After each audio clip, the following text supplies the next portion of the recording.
what do you see in the concept of work and the interaction with the technology you're going to provide? Yeah. So all of you have heard a lot about job displacement. Every job will be affected. Some jobs will be lost. Some jobs will be created. But every job will be affected. And immediately, it is unquestionable. You're not going to lose your job to an AI, but you're going to lose your job to somebody who uses AI.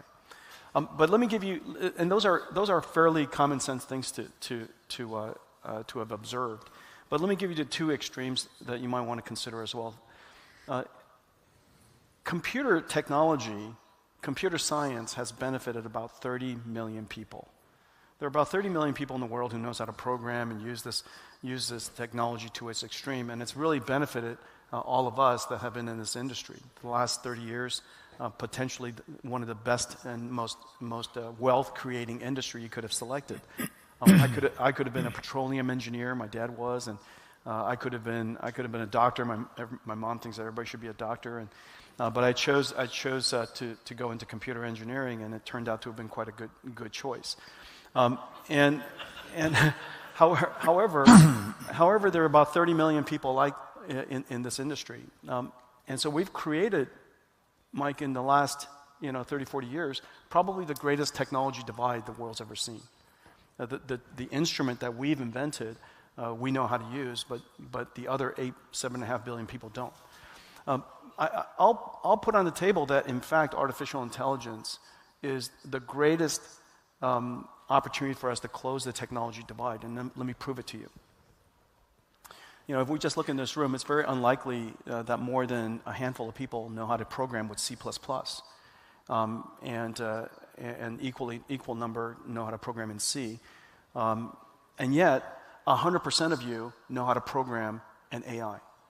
And the reason for that is because the AI will speak whatever language you wanted to speak. You could draw a schematic and show it to it. You could draw a picture and ask it what to do.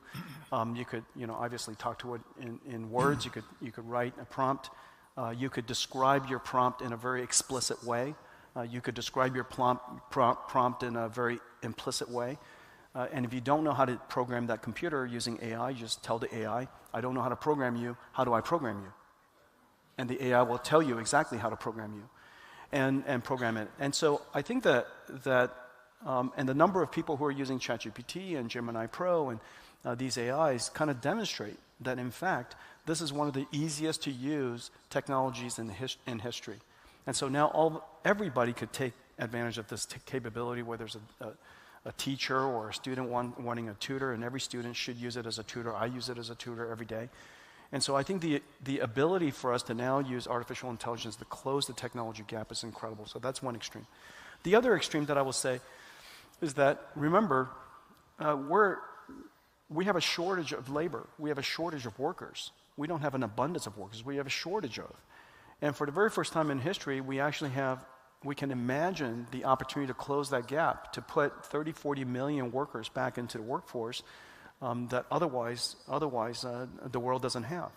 And so you could argue that artificial intelligence is probably our best way to increase the GDP, the global GDP. And so those are two other ways to look at it. In the meantime, I would recommend 100% of everybody take advantage of AI, and don't be that person who ignores this technology and as a result loses your job. So let's talk for a moment. They're going to walk out of this room, and Thursday, after 6 days of the conference, they're going to want to learn more about AI.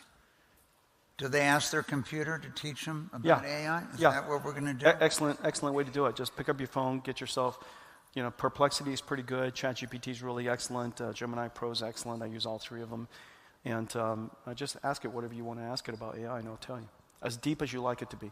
And sometimes in areas that are fairly new to me, I might say, start by explaining it to me like I'm a 12-year-old, and then work your way up into a doctorate level over time. And so you could all do the same.